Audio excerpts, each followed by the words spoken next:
Uh, no, not that I know of. I don't know. Hello. Hi. Hi there. How's it going? We are back with a new week. You know, it feels good to be back. We haven't been here in like a week. What's up? Welcome to the stream, Steve. You're my man. I like you. Glad you're here. I Glad to miss see you. you. Hopefully, so, early on. I think that's a record. Hopefully, I'm back to like my normal schedule next week. It's been a long 2 weeks, and I'm trying to get back, but I'll get there as soon as I can. We'll see. We'll see. For your inside rant, may I do mine? 49ers training staff needs to be fired and then sent to the moon because why are we every single year, every year we are injured. Yeah, I can't do this every year with this team. I cannot handle everyone being hurt all the time. Because I swear, dude, if Nick Bosa does not come back next year in peak physical health, I might be hurting Jed York. I don't know. Something's got to change. Would you be? What would you do if he didn't come back to the Niners at all? I'd be very upset. I mean, I think we're stuck, or he's stuck with us for another 4 years. I think he signed the max contract. Okay. So I'm just curious because I mean, we get a lot of capital for him. you can get a lot for him, but which, by the way, anyone who's wondering, we're watching the game right here. Right there. We're in the middle of watching the Niners game right here. So yeah, just so you know. Yeah. So if you see me doing this for a long period of time, just know that a crazy play just happened, and I will update you on it with a little side rant. That being said, we'll get into our actual games. Nice little segue into the actual podcast. One little thing. This first week of that Oregon football. Their bye week. Yep. First bye after a crazy game. We'll get to that later on. We will get to that when we're closing out. But actually, hold up. Before we even start, round of applause to last week. Last week was absolutely phenomenal. I'd say it's probably the best slate of games. Best slate of games, best outcome of the games. Yeah. Yes, Washington or Ohio State beat Washington 24-6. Yeah. But it was still a good game. Ohio State wasn't. I mean, they were the better team, obviously, and it looked like it, but it wasn't completely dominant. You're going up against the number one team in the country. I mean, yeah, but they only put up 24 points. Yeah. Man, we got fucking one stupid ass. You got your little alfalfa hair? Yeah, dude. God damn it. So I'm getting a haircut Saturday. Next week, you'll see me fresh, clean. Probably nothing else. We're 5 minutes in and we're already off the rails. Yeah. Awesome. It's all right. We'll start here. All right, let's get into game number 1. Miami at Florida State. Clearly, Miami is a 3.5-point favorite. It sucks. The game lost a little bit of juice with Florida State losing last week to Virginia. Yeah. I think they got caught looking ahead, thinking, we're playing Virginia, blah, blah, blah, whatever. But they got bit. They got bit bad, and they lost a double overtime.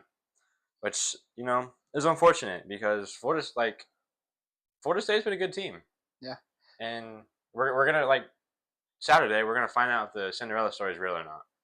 Because, I mean, they beat Bama, but then they play 2 nobodies the next week, and then their first ACC game they get beat. So we'll see. I mean, starting 3-1. I mean, you're ranked 18. Last week, Tommy Castellanos 18 for 32, 254 yards, a tutty, 2 interceptions. I mean, you don't ever want to have any interceptions. Well, your interceptions are beating out your tutties.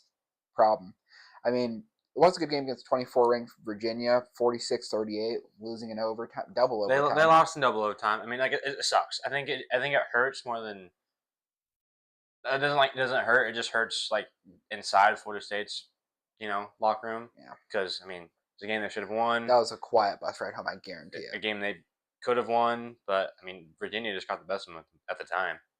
Fair play to Virginia, by the way. I don't want to downplay them. But since we're talking about Florida State, we'll talk about Florida State. But yeah, no, I mean, honestly, I think same thing as you. They kind of got caught in a little trap game for themselves. They're looking ahead there, like, hey, we got Miami coming up. Miami is top 5. I mean, right now they're number 3, and we are going to go. We're going to play our hearts out here, especially because you're an interstate game. Yeah. Um, this Hmm. this is a big one for them. I mean, it's their schedule hasn't been horrible so far. I mean, they Who? had Florida State or Miami? Florida State. I mean, apart from the Alabama game, they've really played nobody. Yeah, that's what I'm saying. It hasn't been like too terrible where they're just playing nobody after nobody. I mean, they had 2 games now that were kind of worth something, but at the same time, you can't get completely caught up in the whole looking ahead thing. I forgot who I said that about last week too, who actually turned it around. But it's one you really be in the moment. Dan Lanning said it best: be in the moment, be there. Um, We are Dane Lanning, Dick Riders, Glazers. Full transparency, 100%. Dan Lanning, I'll own it. I'll own it. I love you. I don't care. I love you, Dude's Mr. a Lanning. dog. If any of you have never watched Ducks versus them, I'd check them out. They're absolute cinema. Just so you know. Okay. Yeah, I think the key for Florida State early is to like get Tommy, in a groove, get him in rhythm early, so that you can set up like you want to like. I feel like you want to pass to run instead of run to pass because Miami's defensive front is ridiculous. They might have one of like the best defensive players on their line, and he's a game wrecker. So I mean, Monster. you gotta plan for him. His name is Ruben Bain, by the way. I just remembered it. Absolute dog. He single-handedly ended the Notre Dame game with a pick, and then also like the 2 sacks in the game. And you're gonna have to scheme for him. But I think if you get Tommy in the rhythm early, whether that's RPOs, short passes, little intermediate passes, so that it'll set up the run, and then then you can set up the RPO, and then also set up the run going down uphill or downhill, whatever. Yeah. And I think that'd be beneficial for them. Yeah, he's got to let. I mean, once again, Tommy Castellanos, beginning of the season, I really did doubt you. I thought that you were a SHIT talker. I thought you weren't gonna be able to back it up. I mean, you went out, you performed. I mean, last week, 1 tutty, 2 interceptions. That's the main thing people are gonna look at. But you also had 254 yards through the air. Not terrible. 18 for 32, especially when you're playing and going into double overtime with another ranked team. I mean, you can't complain too much about that. Of course, everyone's gonna have a down week. Everyone's gonna have something bad happen every once in a while. I just feel like a lot of the stats get overshadowed by that interception thing, which Yeah. college football, dude, all those guys are so athletic. Mm-hmm. Every Oh, single they're one of them. crazy. I And mean, if you watch the game, like yeah, he threw like 2 picks. Okay, he made the play to go to second double overtime. He threw the touchdown tying pass that kept the game going. Still, Virginia just made a great stand on defense in double overtime. That's it. I mean, nothing really else to say. yeah, everyone on both sides of the ball, I mean, was doing their jobs, and that includes I don't Virginia know too. if defenses are doing their job. It was Well, 46-38 in the final. for the most part, they were doing their job. I mean, of course, every week you want to win, but saying that these guys just sat there and No, took BTA all game, it's not an accurate statement at all. no, that's true. Flip side, Miami. Miami's coming off a bye week. Last they played Florida, unranked, beat them 26-7. Carson Beck went 17 for 30, 160 yards, 0 tutties, and an interception. This is where I become kind of like I kind of flip around a little bit. That interception got way on him a little bit. Yeah, but I also don't think it matters. I mean, Carson Beck is one of the most experienced in college football this year, and I think he'll able to get past it. But also, I think that Miami's identity is to run the ball, especially with Chris Paul as head coach. So yeah, that's not like a glorified brilliant stat line, but it's also like he did enough to win the game. The turnover gave Florida a lot of momentum in that time though. When it was only like it was so close. It was so one score game when he threw that pick. But luckily, Miami's defense is just good enough, and DJ Lightweight sucks that it didn't hurt him. But I don't know. we'll see if he'll be able to get away with stuff like that in this game. I'm not entirely sure. Well, I know that Florida State is going to put up a lot harder a fight than Florida will. I think Tommy gives Florida or Miami a lot more problems than TJ Lagway did. He's a real dual threat quarterback, whereas Lagway is not. Yeah, don't let that completely distract from Lagway. Lagway is pretty good at what he does. I mean, of So course, he's a college good football quarterback. starter. He's people will look at the LSU game where he threw 5 picks and like say like, oh yeah, he's a bum. But I mean, up until up until this year, he was 6-1 as a starter, and the only game that he lost was that Georgia game where he went out in like the first quarter with an injury. I mean, if he stays in, they might win. I don't know, but I mean, he just hasn't really got off to a great start this year. Hopefully, he can turn it around because they got a big one this Saturday, which we'll be talking about later. I think a good key for Florida State, if they want to keep it close and competitive in the fourth quarter, is you want to run the ball, take time off the clock, convert second and third downs, just keep Miami's offense off the field is the best way that I think you'll be able to stay in the game, and it also you tire out Miami's defense. So in the fourth quarter, they'll be huffing and puffing. As for Miami, just abuse the lines. Yep. Your defensive line should maul Florida State's offensive line, and your offensive line should create holes the size of the Grand Canyon to let your running backs go through. Just be aggressive early. I mean, I cannot state it enough. If you get these early drives and you just punish them right off the bat, there goes the game for them. I mean, realistically, I know we'll get to it later. I don't think Florida State has a chance at winning, but I think they have a chance. I think they have a chance to win. I think things are going to have to go catastrophically wrong for Miami for that to happen, though. I just, I've done it once already, so I know. I doubted Tommy Castellanos, and look what happened. But it's also hard because I mean the head coach on the other team is Mario Cristobal, and we've seen him play in big games like this, or coach in big games like this, and lose big games like this. We've seen it, so we'll see. I don't know, but yeah, I think you're right. I got Miami and Miami covering. Yeah. I think Miami is too big and will just run it down Florida State's throat. And I mean, Florida State does have like Superman in their backfield to keep it close, but I don't know. Well, no, I think especially with Miami coming off a bye. One thing to note is that this is Miami's first road game. Granted, it's still in the state of Florida, but it's the first time leaving Hard Rock Stadium. So we'll see. We'll see how that much affects them because was this 12:30 or 4:30 kickoff? I think 4:30. Tallahassee's gonna be rocking. Let me see. So we'll see. We'll see. But we both have Miami. We both have Miami covering. I think it'll be like a 24-14, type of game. Yeah. A 27-21. So. Yeah, that's about as close as I'd put it. I mean, I think anything within a touchdown is going to be a little far-fetched. Miami's going to go there, do what they do best. Cristobal, unfortunately, is going to go in there and do what he does. Run the ball. Run the ball again. Run the ball some more.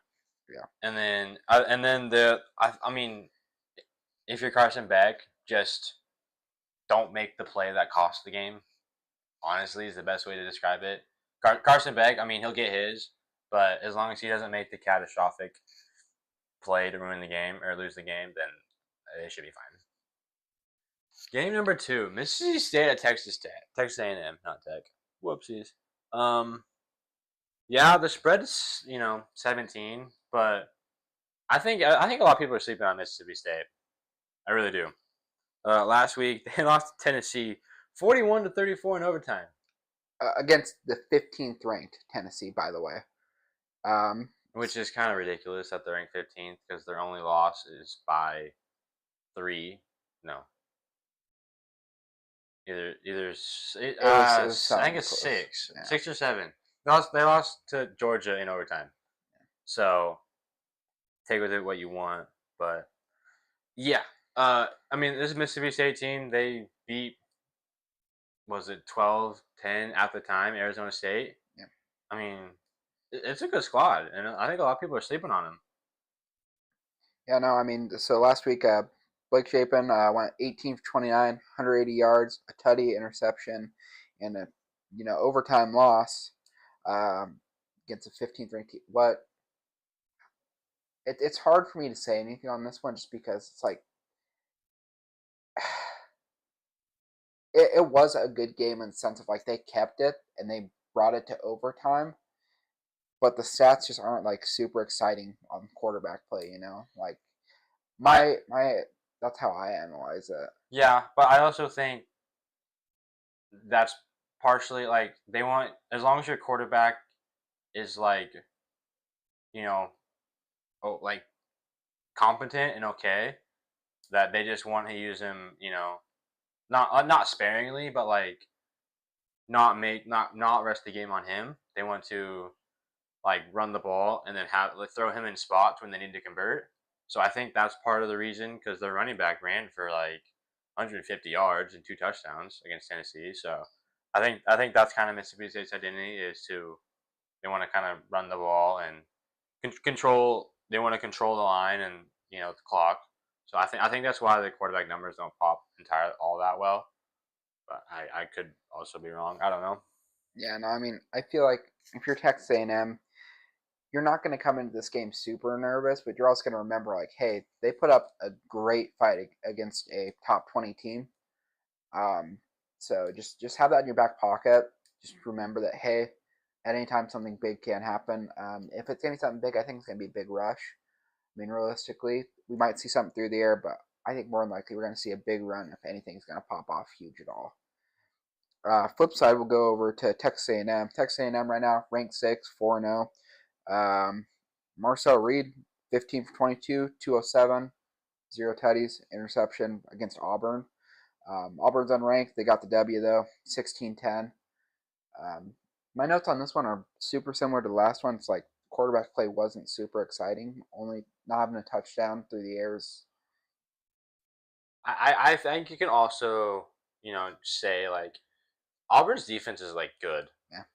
They just whiffed on quarterback entirely, because I mean Auburn went 0 for 13 on third downs, and I think 0 for 1 or 2 on fourth. They didn't convert on the money downs whatsoever. That's what caught, like, flat out. That's what cost them the game. The only reason they even put up 10 is because they got an interception down to like the 2 or 3 yard line. That's it. And I just they I don't know. We're not talking about Auburn, but I think Auburn's defense is good. That's why it was so low. Yeah. It's just this Texas A&M team is kind of up and down, because but it could also be like the defenses are better or worse than we thought they were, because they put up, was it 42 or 41 on Notre Dame, but they gave up 40 or 41 points, and the only reason they won is because the kicker and holder botched the extra point. Let's see, and then here we go against Auburn, 16-10. I mean, they've shown they can win in however they need to, I guess, which is good for Texas A&M. But for Texas A&M in this game, I think they need to get Marcel Reed in rhythm early. Give him some easy short completions, let him feel it out, because if he's like not hitting a deep ball, he's not entirely accurate or inconsistent. He tends to miss the medium to short routes. So I think feel him out. He's a great. Also, like, let him run a little bit. He's a fast dual threat quarterback, and they need to, I think, not lean into it more, but also let him kind of just make plays. I think would help out Texas A&M a lot. Yeah, just kind of get him into the groove early. Let him just get out there, let him play. But kind of going off what you said, sometimes this defense is a top 6 defense. Other times it's like they're lost out there. What are they doing? Yeah, I also think it could be that CJ Carr and Notre Dame are pretty legit, Yeah. so that's why they put up 40 or 41 points. And then Auburn just is incompetent on offense. Arnold can't throw the football more than 6 yards, so I think that's part of the problem. Yeah. But yeah, I think the key for Texas A&M here is to just get Marshall Reed in rhythm early, let him feel it out, and then kind of just sling the ball around. And then for Mississippi State on defense, you need to find a way to contain him. Don't let him extend plays. Don't let him run for first downs because those are backbreakers, 1,000,000%. If I'm Mississippi State, I'm crashing those ends every play possible. I'm gonna have everyone coming at him. Try to keep him in that pocket. Try not to let him escape because as soon as he's out, that's where all his plays happen. I mean, Yeah, that's 100%. And then I'd probably maybe rush forward and maybe rush 4 in a spy or 5 in a spy or something. But you also don't want to rush forward, drop 7 because then he has all day to throw and then can extend from there. So we'll see. It should be a good game. I mean, Mississippi State's no team to scoff at. They'll give them a run for their money for sure. But I had Texas A&M winning the game. I have Mississippi State covering. Yeah, no. 17 points is just a lot in an SEC game. Yeah, I mean 3 scores. That's a little bit outrageous if you ask me. I like Texas A&M. I want Mississippi State though. To cover. Yeah, I mean with them being so up and down. And one thing I was going to ask you too: do you think that their up and down is a personal issue on the defense, or do you think it's more of a coaching thing and why they've been so up and down? For Texas A&M? Yeah. What? What do you think their biggest problem on defense is? Biggest problem is? I think it's more. I think it was more of Texas A&M or Notre Dame is just a really good offense. I don't think there's much of a problem because you don't think there's gonna be anything super big with nothing glaring so far. I mean, look at what they did last week against Auburn. Yeah, fair enough. I mean, we'll find out because. Yeah. I feel like this one can kind of be a sleeper game too. I think this one is the one that could turn pretty big. Yeah, I mean, it could be the upside of the week or Texas A&M come away with it. You don't know. I think Mississippi State's kind of in the middle ground. They're not on Notre Dame's level, but they're not as bad as Auburn. So they're kind of in the middle ground. So it'll be a good test for them. But I think we both took Texas A&M to win. I just think they're too good, too much firepower, and I think Mississippi State will cover the 16.5. Game 3 is Texas Tech at Houston. This one is a real sleeper. Because I mean, Texas Tech coming off the bye, people kind of don't really think about them. And then Houston, their last impression is a 27-24 walk-off game-winning field goal in overtime against Oregon State. Yeah, little brother where they should have lost. Honestly, I mean, it was weird. It was like a 8:00 kickoff in Corvallis, so I mean, it was weird. Playing Corvallis sucks either way. Yeah, it's like half a stadium. It's not it's just odd, and you're not really used to it. Your body clock's weird. I also think it was 1,000,000% their trap game. Look ahead to playing Texas Tech. So I mean, yeah, you can look deep into it if you want to, but I think I personally don't think it's that deep. I think it's just one of those things where they were looking way too far ahead because they knew they had a high-ranked team, and they kind of let Oregon State just be like getting after it. I mean, last week, Connor Wigman, he's quarterback for Houston, 20 for 36, 270 yards, 2 touchdowns, interception, once again, they beat unranked Oregon State 27-24 walk off. they beat the now 0-5 Yeah. Oregon State 27-24 in overtime. Yeah. Okay. Makes that 4-0 feel kinda. Sorry, man. If Oregon State doesn't fire their head coach this year, what the fuck are they doing? Yeah, I don't. How long can you take? Okay. Part of the side rant. I work with a guy who's an Oregon State fan, and he won't even look at me. He refuses to. Why? Because you talk so much shit to him. I talk so much shit to him about dog piss Oregon State. I just the plays that they have are so baffling. I think I didn't watch the game fully. I watched kind of the recap because oh wow, Oregon State went to overtime and lost. What happened? They gave up like a 70 or 80-yard touchdown in the fourth quarter that tied the game. In overtime, they got ball first, and Georgia. They got the ball first, and they 4th and 1. They went for it, so they didn't get anything, and then they gave a field goal.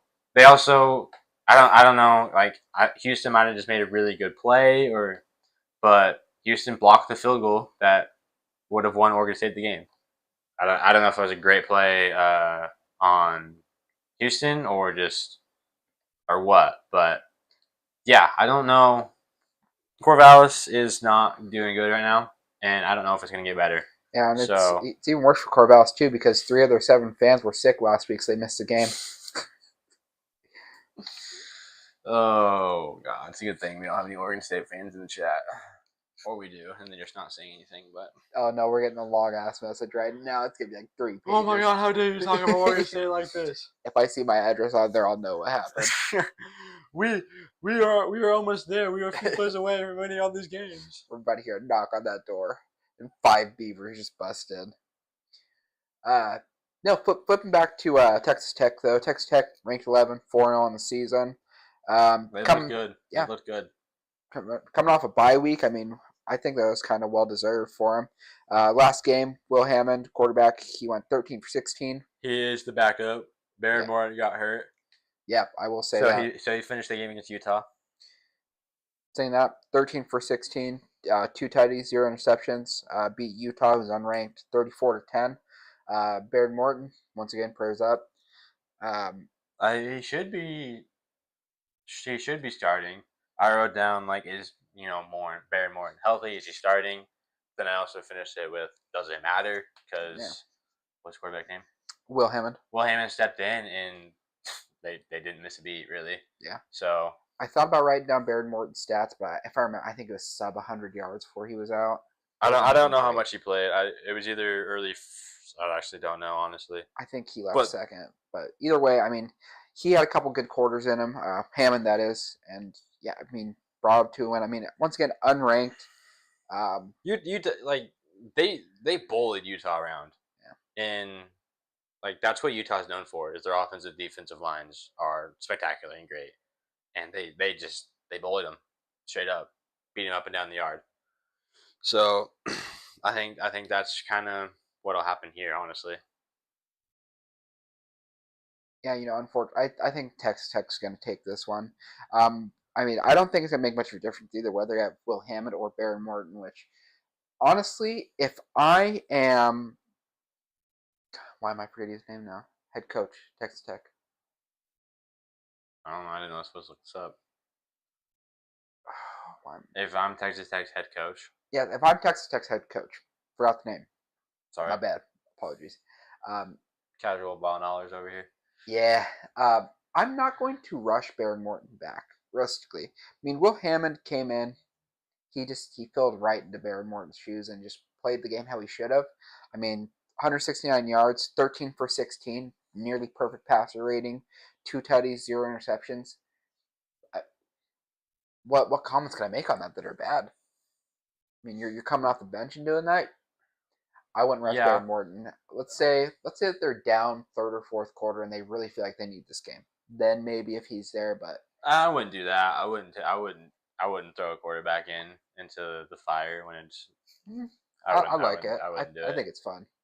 Nah, I would say analyst in me says no. Everything else in me is that would be fun. If Baird Morton's healthy, I mean, rock with him. But if like, hey, like I can't go, then obviously don't, because player safety comes first, players' health and safety. So Yeah, I forgot we care about that now. No, in all seriousness, though, I feel like if he's not feeling it, don't be too stressed. This isn't any sort of ranked team. like yes, but also like I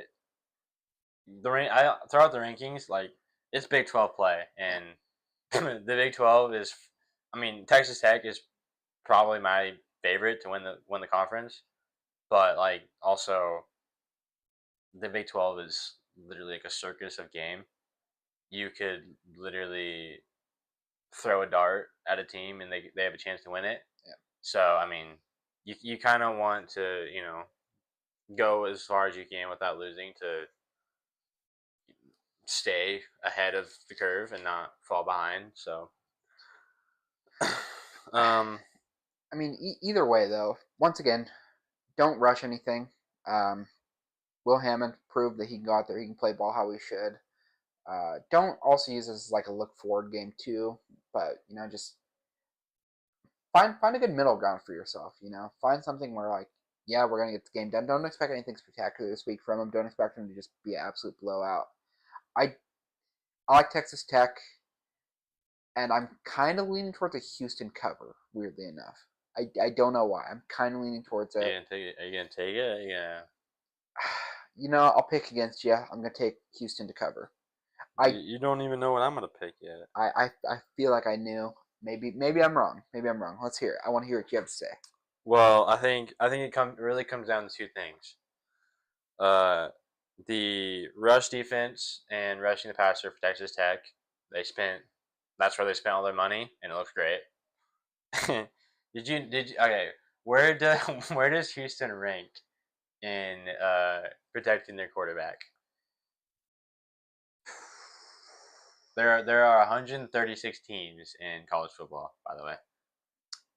Because what you asked, I'm gonna say like 134. That's actually correct. That's actually I know correct. ball. I know ball. They're ranked 134th in protecting their quarterback.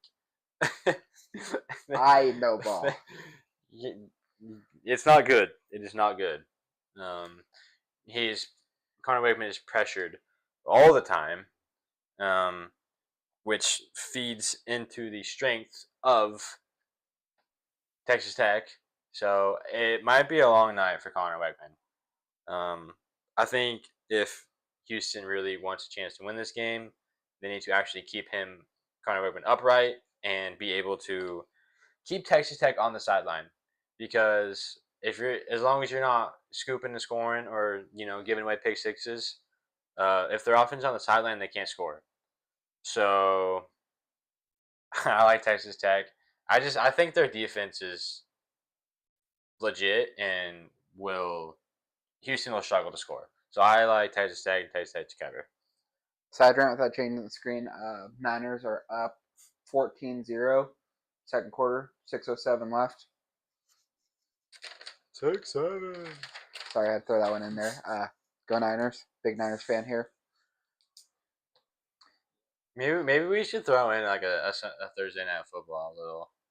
That could be fun. Second half Thursday night football picks. Drop in the comments if you want us to do one of those too. Game number 4. This one, Vandy Bama. This one's got juice. And it has not had juice in a long time. You know why? Because Vanderbilt's actually a good football team right now. I know the line is Bama, minus 10.5, but big names. I partially think it's probably because it's in Tuscaloosa. So it's like Mel Kiper said, big names and kids from Alabama. It must, dude. Ty Simpson's got like life, dude. He's able to throw to Ryan Williams, Bernard on the outside, and then Caden Proctor. He's just got dudes everywhere. Yeah, I mean, do you understand that? You got dudes. No, you know who Caden Proctor is? No, wait, Ty Simpson. Yeah, you know who Caden Proctor is? I feel like this is a trap. No, he's got. This is a trap. I don't like this. I'm not responding. I don't respond to traps. Okay, I I'll just respond tell to you. I'll just stats. tell you. Caden Proctor is one of their offensive linemen. They're in a trick screenplay to him on the sideline. Damn, I should watch that game then. Yeah, they did. That's what the joke was. I was very lax this week in watching games. Oh, I watched all of them. They're all fantastic. Yeah. Partially because it's my birthday weekend, so I specifically told Drop happy birthdays in the chat. I specifically told any person that I ever know, do not bug me because I'm watching college football for 24 hours. I sent him one text. That's it. That was in the morning. You didn't. Yeah, Snapchat. You didn't. Yes, I did. No, you didn't. I snapped you that morning. No, you didn't. Okay, when did I do it then? You snapped me after the Duck game and said, I don't know how we pulled that out. I snapped you that morning too. I don't think. Dude, that's a crock. I know I did. don't. What'd you say then? I said happy birthday, and then I used a certain word to describe. Oh, on Monday? Yeah. Oh, yeah, Monday. I thought you were talking about Saturday. No. Oh, Monday. Yeah, he did text me on Monday. I thought he was talking about Saturday No. because I was talking about Saturday, and then you randomly. I didn't. I'm sorry about your birthday because you just brought it up. Oh yeah, because I specifically told everybody don't call me, don't text me, don't ask me to do anything on that Saturday. So, and I'm side rant over. Guess what? People fucking did, by the way. Pissed me off. Side rant over. We start with Vandy. We want to start with Alabama. Let's start with Vanderbilt. Vandy. All right. Vanderbilt Commodores. Vanderbilt ranked 16 right now, 5-0 in season. Diego Pavia, 26-34, 321 yards through the air, 5 tutties to an interception. Diego Pavia looks so good to start the year. Wow, dude. I mean, they beat Utah State, unranked, of course, but 55. Hold on. Side rant. What a catch by Terrence Ferguson, the tight end out of Oregon. Hell yeah. We're gonna side rant this because he didn't get to watch this. He's a rookie tight end. A little fade route. Oh, don't do that to me. Oh my. Shout out. I don't like it when that happens. He's from Oregon, dude. He was literally Oregon last year. I know. That's why I have such a hard time because when it. Okay. Another side rant. We're side ranting a lot today. Actually, to be fair, this isn't one of the worst side rants we've had. We had a really bad one a couple weeks ago. We've had some horrible ones. You guys remember LaMichael James, Oregon guy, plenty of years ago when he went to the 49ers, and I was like, yeah, he's next. He's next. I think he was just early. And then he wasn't next. That upset me so bad because I love seeing Ducks players like Demador Lenore. There's huh? I thought you were about to name a whole bunch of Duck players. You just named Dino. No. Did you know that San Francisco, the 49ers have drafted the most Oregon players? Yeah. I love that. Yeah. Partly because I'm a Niners family. My family, delving into history here, California family, raised in Oregon, kind of fell in love with both teams, but having so many Duck players being on the 49ers is just chef's kiss. Chef's kiss. I really pick on Demo a lot because he is like my favorite current player on the 49ers that came from Oregon. I don't know. I mean, at the beginning, I kind of was like... He had a rough go around. Yeah. But the last few years, he's really... He's been good. Yeah. Side rant over. Thank you for listening to that and me talk about the I personally 49ers. I personally think that LaMichael was just early. And so was D'Anthony Thomas. D'Anthony Thomas 1,000,000% was in the wrong era of football. He was in like think about same thing with like in college football.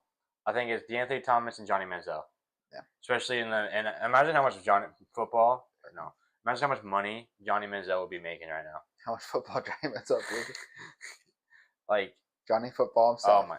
Because dude was on another level in college. But fun fact, he'll be at this game. He also got cursed to be playing for the Cleveland Browns, which is a death sentence essentially. Pretty much. Cleveland Browns are great. Hopefully Dylan Gabriel plays okay on Sunday because he's making his first career start for the Browns. Okay, so we're flipping it back in. Why? Why? We'll see. God, Okay, Oh, who deserves it more, Dylan Gabriel or Shedeur Sanders?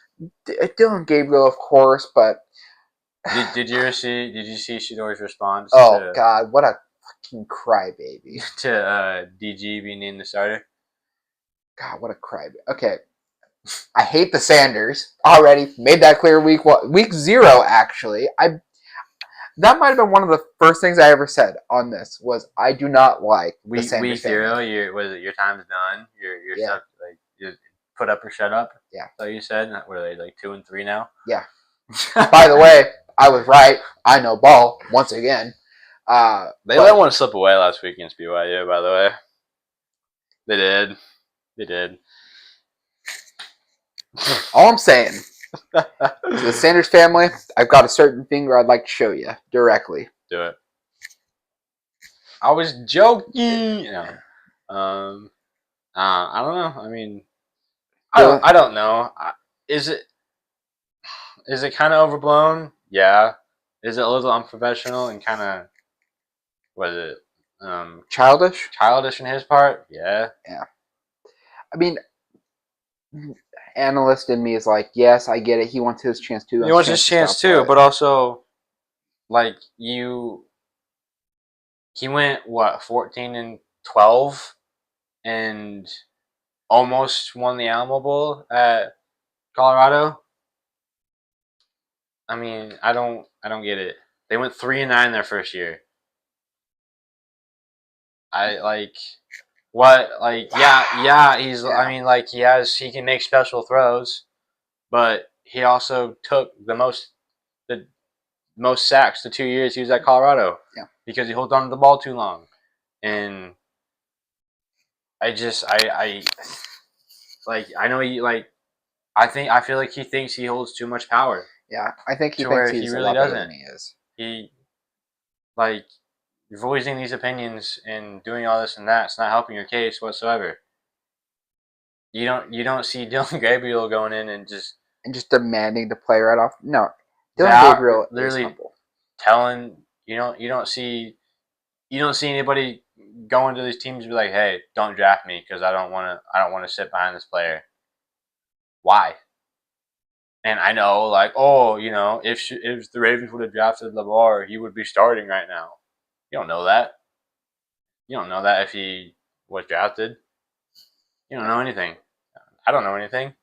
Yeah, I mean, it's all a game of chance. We're getting really far down the rabbit hole. One more thing before we switch back. A lot of Oregon quarterbacks started NFL games last week. That made me very happy. Mariota. Well, it'll be 4 on Sunday. Yeah. Because it'll be Herbert, Nix, Mariota, and then Gabriel. You know that Oklahoma are trying to say that they have the most starting quarterbacks because they have Caleb Williams, Spencer Rattler, which Caleb Williams USC, Rattler was South Carolina, Gabriel Oregon.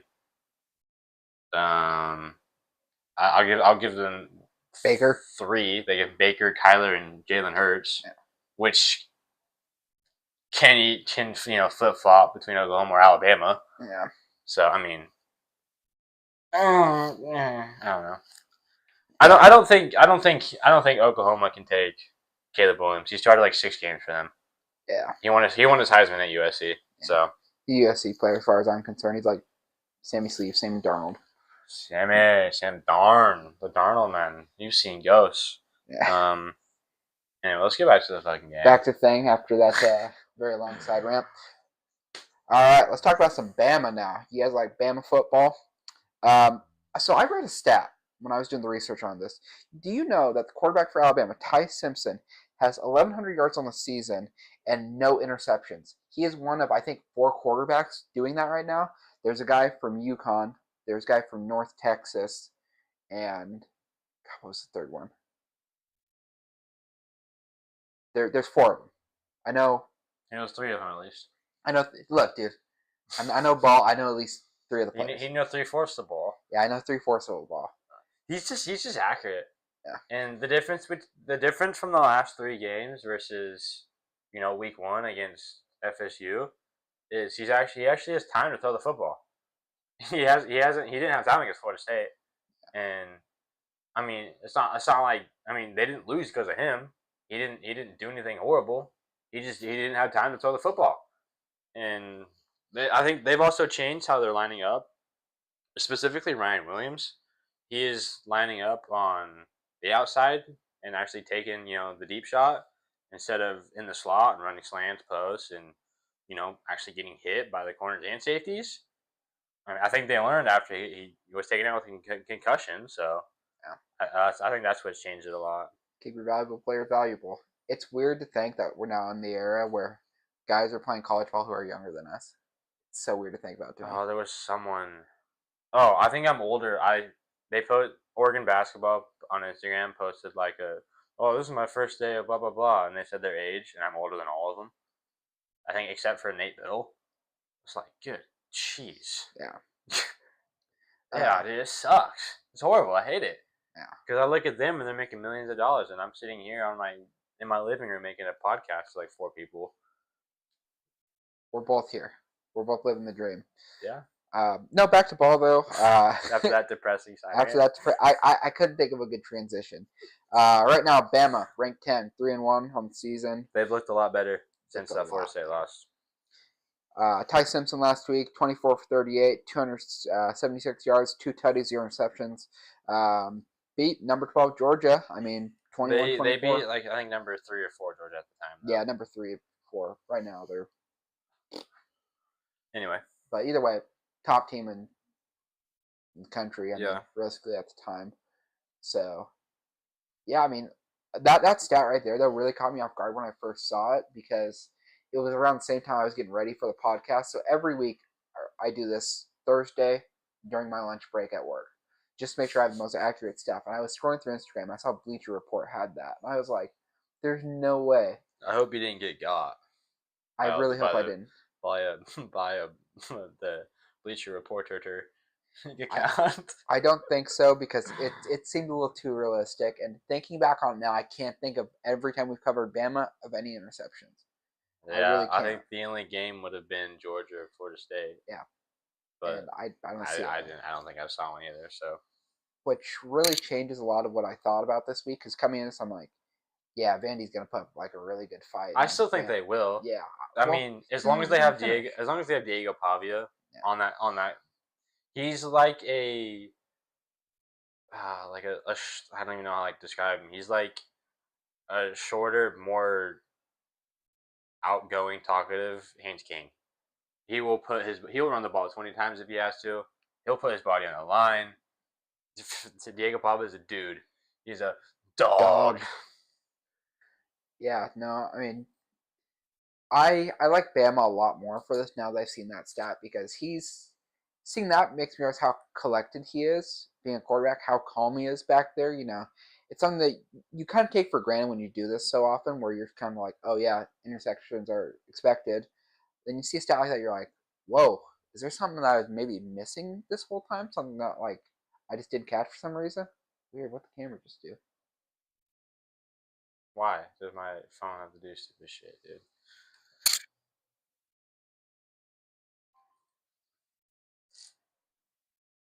No, those are set up. Look at there's us. Look at that. There's Aiden sitting here. Say hello. Howdy. My phone is geeking and tweaking. Just put you back up. Minor technical difficulties. Hey, we're back now. I continue. No. Hey. Once again, though, Ty Simpson, man, that's something pretty special if you ask me. I haven't had qualms. That's not the problem. I think with Georgia. I mean, it really comes back to the Florida State game and effort horrible, execution horrible, offensive line horrible, run defense is still not very good. They gave up. I don't know the specific, but it was like over 150, close to 200 yards against Georgia on the ground. Not good, and it needs to be better against Vanderbilt because Vanderbilt they'll come for you and they'll come for you fast, and they don't usually miss. Now that kind of Diego Pavia is here he's been here for his 8th year of college football, but he's second. It's his second year in at Vanderbilt, and he's legit. He's pretty good. So be careful. I think the key for Alabama is they need to stop the run, like I just said, and then keep Ty Simpson upright. And because if he's running for his life, It will not be good for them. Yeah. Because I mean, we've seen it. We've shown. There's evidence of it. So I think that, and then for Vanderbilt, they need to convert third and fourth downs. They're going to as hard as they can. They're going to try as hard as they can. If you can convert, stay on the field. The best way to beat an Alabama team, they did it last year. Keep Alabama's offense on the sideline. We've seen it. I mean, it happened literally this time last year. Yeah. So we'll see. That being said, I'm sure Bama circled this game, which is weird to say, but they circled it because they got embarrassed last year. I mean, like they lost 40-35, but they hadn't lost to Vanderbilt, I think, since Nick Saban had been there, and I don't think he lost to him, at all. So it's they circled it because it's their revenge game, basically. Bama regularly belt to ass to Vanderbilt. So I mean, I don't think this one's going to be a huge one for them, but I definitely think that they put a little extra thought into this one. I think Bama wins. I think Vanderbilt can cover though. Yeah, I really do. 10.5. I think Vanderbilt can keep it close. As long as Diego Pavia is in the game and he's healthy, I mean they'll have a chance. Yeah. They beat Virginia Tech and then they beat South Carolina. Yeah, Lenore Sellers went out early in the game. I don't think it would have mattered. I hate Lenore Sellers. Why? Remember when I played as him in CFB? Oh yeah, we played each other in college, the football game, and he was South Carolina. I don't remember who I was, but whooped his ass. I think you were App State. That's even worse. Yeah. That's even worse. Lenore Sellers, Lenore sold my game, and he got some angry messages from me on Instagram. Just state that did happen, and Lenore Sellers, if you do ever see those, I meant every word of what I said to you. Don't play like that. Lenore Sellers, I hope you're healthy. I hope you come back, and I hope you lead South Carolina to a good season this year. Lenore Sellers, if you ever sell a game for me in CFB, I will send you more hateful messages. Who are you taking, Bama or Vanderbilt? Give me Bama, Vanderbilt cover. Interesting. I think it'll be a lot closer than people are expecting. Cause I mean, like 10.5. I mean, I can even see it being like a 27-17, which will cover. So, like, I just the half point's tricky, a little weird. Anywho, game number 5, the last game of the weekend for us: Texas at Florida. Texas, Florida. Florida. Shit. You got another Georgia. You got another Georgia. Texas, Florida. Chat, if you ever go to school, make sure you fucking pass your English class. And pay attention.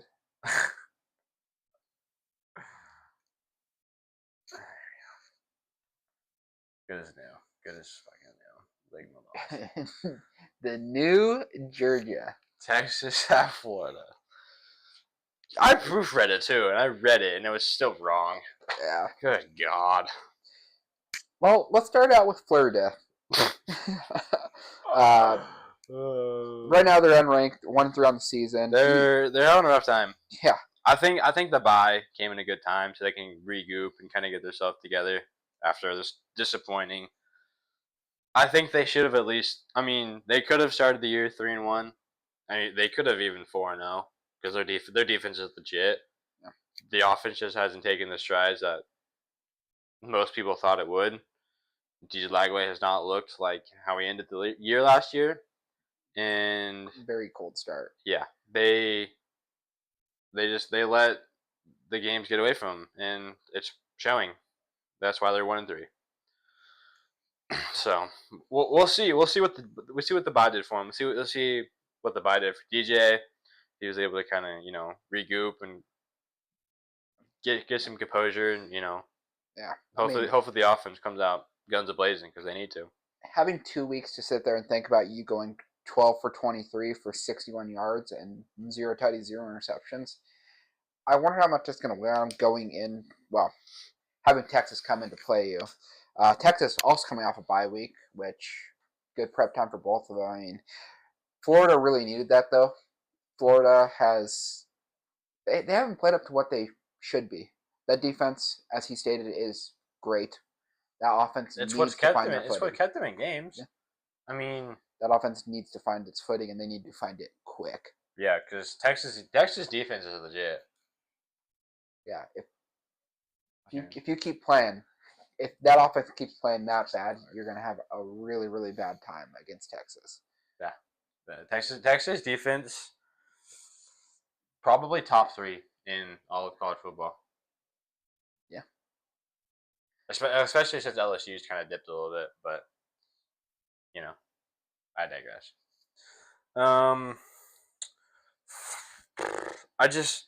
It's really hard.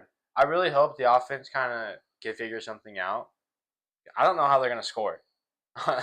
Honestly, I really don't. They've kicked field goals everywhere. What was it, like 18-16 against South Florida? Yeah. Like 20-10 against LSU, then 26-3 or whatever against Miami. I mean, the special teams put up points, not the freaking offense. It's been a struggle. It really has. At least Lagway, took a step and didn't throw a pick instead of 5 like against LSU. That's a plus. Yeah. But I'm just really curious to see what Billy Napier has done to get this team fired up to play Texas. As for Texas, this is 1,000,000% a trap game. Yeah. Yeah, I mean, you're coming into this ranked 9. You're 3-1 on the season. You're coming off a bye. I mean, 2 weeks ago now, Arch Manning went 18 for 21, 309 yards, 3 tutties, 0 interceptions. Beat Sam Houston 55-0. Ouch. I could see something like that happening not to that full extent. I could see like a 35-7 game. Yeah. Something like that. That's why the 6.5 felt so weird to me when I saw it. It's in the swamp. The swamp gets rowdy. 1,000,000%. What does Arch look like? He didn't look great the first 3 games, and then he found a groove against Sam Houston. Okay, cool. It's Sam Houston. You did it. Bearcats. You did it too. Like when you started last year, you did it. You did it in your 2 bum games that you started. So, I'm still waiting for that. It's kind of I'll see it I'll believe it when I see it against a good comp. Yeah. Because Ohio State, apart from that one drive where they put up points, he didn't do anything special. And then week 3, he threw 10, 12 straight incompletions. It's like you're supposed to be the next coming of Jesus, and this is what you're putting up. Yeah. You were supposed to be the Heisman favorite. You're supposed to lead Texas to a touchdown, or not touchdown, a championship. Yeah. And you're supposed to be the number 1 overall pick. That Manning name carries a lot of weight, Yeah, I will say, I love the memes going around of I think Arch Manning has performed in more commercials than he has thrown completions. Those are pretty funny. Yeah. This sucks for him, but pretty funny. Yeah. I don't know. I'm just kind of curious to see how both these quarterbacks are going to look. Because, I mean, Lagway hasn't looked good, period. And then Arch has shown glimpses, but he's shown more inconsistent poor play than he has, good. Yeah. Apart, the lone game against Sam Houston, which, I mean, we'll see what it does for him. Hopefully it gets them kind of going together. But yeah, hopefully he's able to carry that. Be like, I had a great performance, and I'm going to continue that great performance into the next week. And I hope that they steamroll Florida just so he can get his confidence up, because having that Manning name, you carry a lot of weight with you. That can't be easy for him. Think about if you're just you're Arch Smith instead of Arch Manning. How much different is your life? That's true. I mean, yeah, it does apply. It does apply probably a lot of I wouldn't say a lot of unwarranted, but a lot of unneeded pressure that he's facing because of his last name. But it also puts so much attention on Texas because he's a Manning. I don't know. What I want to see from Texas is like not the look ahead trap game factor, because next week Red River they play Oklahoma. That's both teams Super Bowl. That that defines their legacy for both teams. For you know, whenever the teams like go off and go to the draft, whatever, they come back and like they talk like, hey, did you beat Oklahoma? Hey, did you beat Texas? That's what they talk about. So I want to make sure from what I want to see is make sure Texas isn't looking ahead to that. So I just I don't think I think Texas wins and covers pretty handily. Yeah, no, that's exactly what I was saying. I mean, I could see like a 34-7. Not something that's going to be complete runaway to the point where it's like embarrassing, but like. But I don't see how Florida scores. I think Texas defense is better than LSU's and Miami's. Yeah. I don't see how Florida scores at all. I really don't. You think it's gonna be another? You think it's gonna be as bad as that Sam Houston game, No. like 55-0? No, because Florida's I think Florida's defense is really good, and so it'll be like a 24-6 or something like that.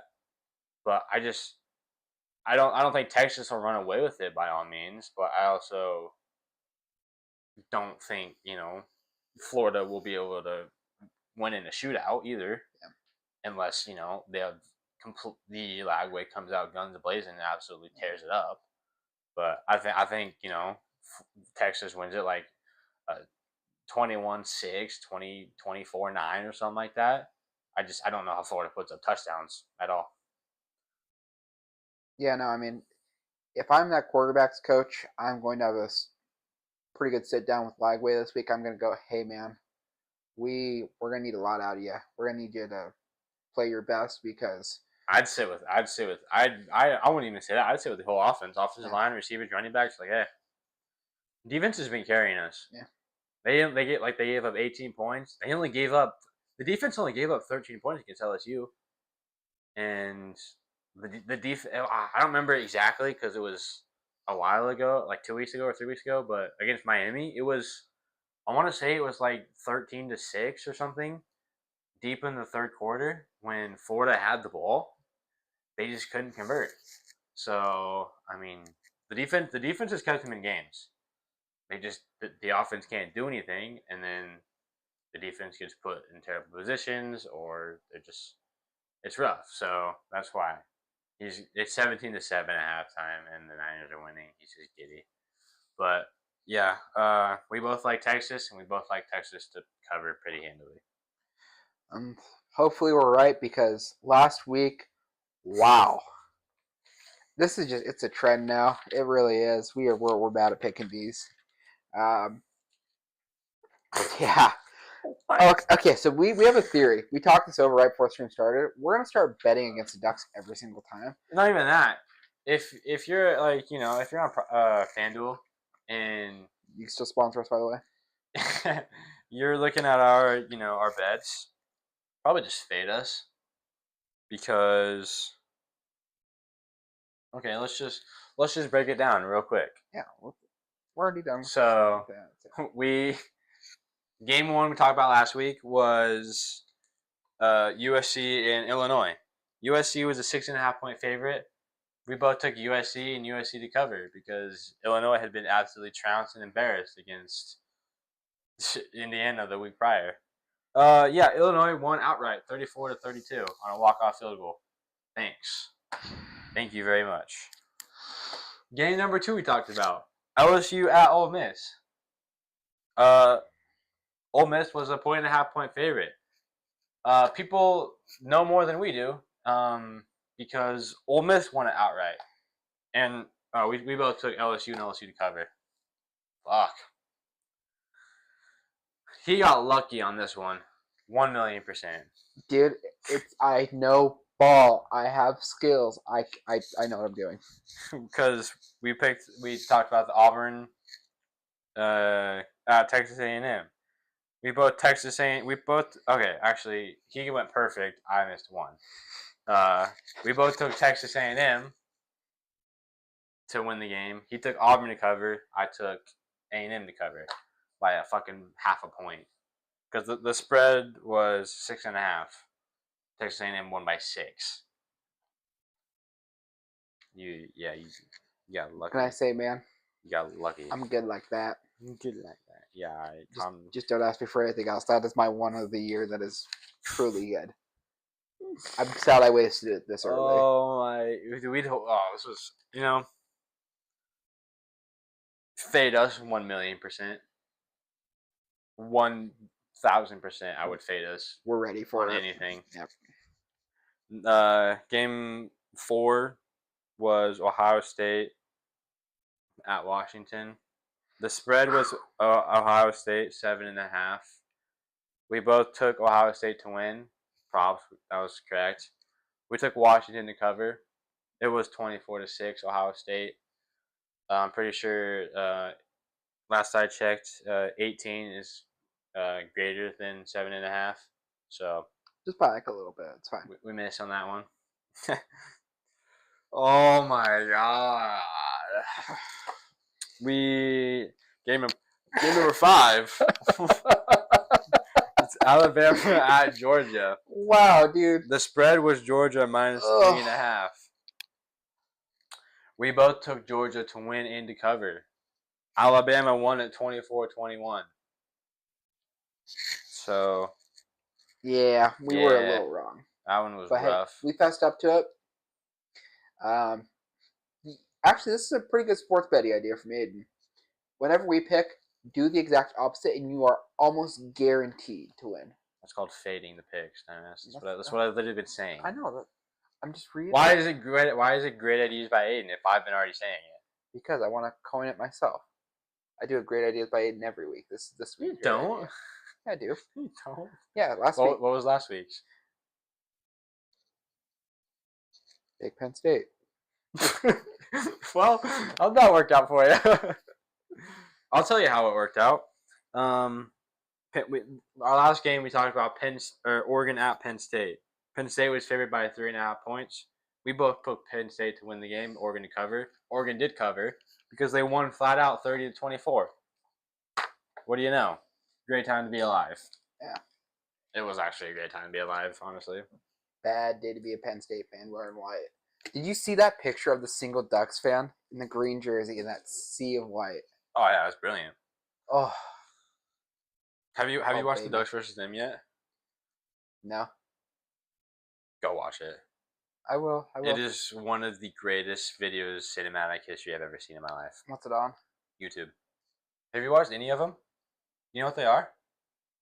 They're cinematic recaps of the week and like during the game. Really? Yes. It shows like it'll like throwbacks to like Monday meetings. You're joking. I'll pull it up on YouTube after we're on here and I'll show you. Okay. All right. Yeah. Okay. Okay. Anyway. Yeah. Oregon. The score doesn't show it.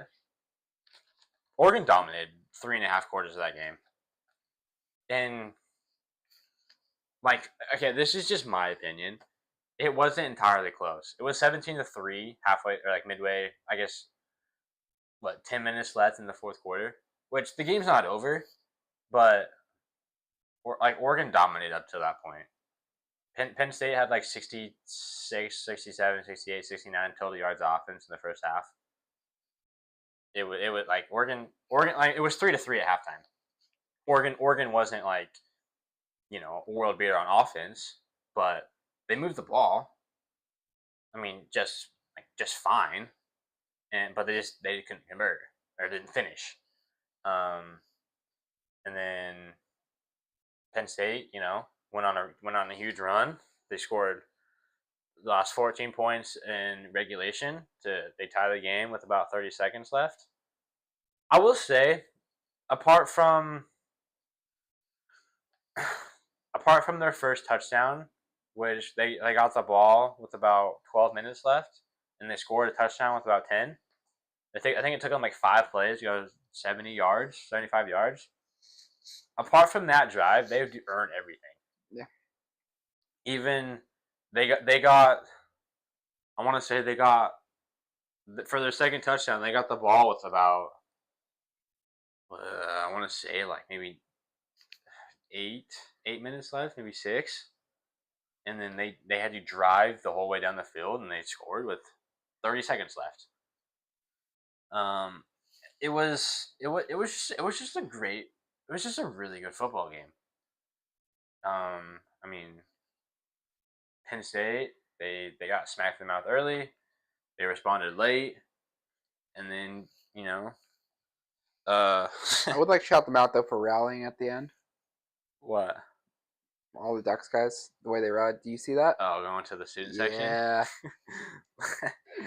I listened to Dylan Thienemann's post game presser, and he's like, I didn't know what to do. I kind of blacked out. I turned around. The ball was there. I went up. I grabbed it, and then I started running, and then that's where they ended up. But I mean, I don't really know. It's just weird. Penn State should have won this game. They really should have. They had everything going for their favor. It was white out at night. They have all the returning production. They had like the offensive line, running backs, quarterback. They're at home. Game day was there. Everyone picked Oregon except for Des. Shout out Desmond Howard. It's just everything was. They brought in the defensive coordinator for the games like this. They had everything going their way, and they just did not do. They just weren't it.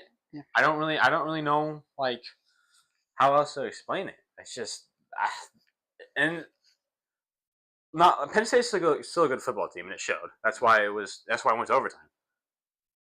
But it was more on their offense than it was their defense. Defense was phenomenal. The defense was really good. Their offense just has got to figure something out because the showing they had, lackluster. It was not very good, not very good at all. So we'll see where they go moving forward. They got UCLA next, big whoop. But no, I was very impressed with how Dante Moore and the Oregon offense handled handled the whiteout. I like Dante Moore. He's pretty cool. Dante Moore is good at football. In case anyone didn't know that. Well, Penn State knows. Yeah, Penn State found out. I sure as hell hope the world found out because all I would hear is, "Ooh, can he handle the big game moment? Ooh, once they face real competition, he'll go back like he's playing at UCLA." No, he went to Penn State and slapped them in the face and then went home. it's not even that. It's not even he went to Penn State. He went to Penn State during the whiteout. 111,005 people in attendance, all dressed in white, and like he was like that's probably the greatest sporting venue event in college football is the whiteout, and he went in there. Also, shout out the offensive line, 0 false starts. Oh baby. Oregon had false starts, but it was the tight ends. It wasn't the offensive line. They were phenomenal. I think Dan Lanning really put that home to him. Like, hey, you guys are going to be on your game this week, and if you are not, there will be consequences. Daddy Lanning, dude, he's Dan Lanning is he knows how to press the buttons. He knows how to press the buttons, get his boys ready to go. And it's good to see as an Oregon fan because previous teams they've just struggled to be prepared and be ready to play. And probably the biggest game I can think of is 2021 with Anthony Brown at quarterback. They go into Columbus and beat Ohio State. And then a few weeks later they lose to fucking Stanford on the farm. It's like what are we doing? It's just stuff like that is what was frustrating. But I think we haven't had that problem with Dan Lanning. And he's just gotten better and better since like it's his fourth year in coaching Oregon, and he's just gotten better and better and better every year. I've gotten to the point. I've been hesitant because it's been so long, and like I've never really thought that like it would ever happen, but it's fully gotten to the point, but that it's just a matter of if, or it's a matter of when, not if, for Oregon to win a championship under Lanning. That's like when it's gonna happen. I don't know. Could be this year. Could be next year. Who knows? But it's a matter of when, not if. To now, and I don't know if it's ever been like that for Oregon. And I'm really curious what people are gonna say about Oregon once they win a championship. They finally get out of that like shadow. Well, it's also like if anyone posts anything Oregon related, it's always they have a million uniform combinations but no championships. Yeah. Is it gonna be they have a million uniform combinations but only one championship? Yeah. So it's like what are they gonna go to? I think we'll hear a lot more about Phil Knight instead. We already hear so much. I just think that that's all like. It probably actually that's probably what it be is like you won a championship because Phil Knight budgeted your football team. Yeah. Some stupid shit like that. But no, I was thoroughly shocked because I thought there was too much working against Oregon on Saturday, but turns out it doesn't matter. Dan Lanning finds a way. I'm glad I was proved wrong. Do you have anything else to say to the lovely people? Thanks for tuning in for another week. Sorry we had the little thing in there for a little bit where we started rambling about 49ers football, but seriously, if any games you want us to cover, any questions you have regarding football, shoot them down in the comments. We'll check them out. And that completes another week. We'll see you next time. Goodbye.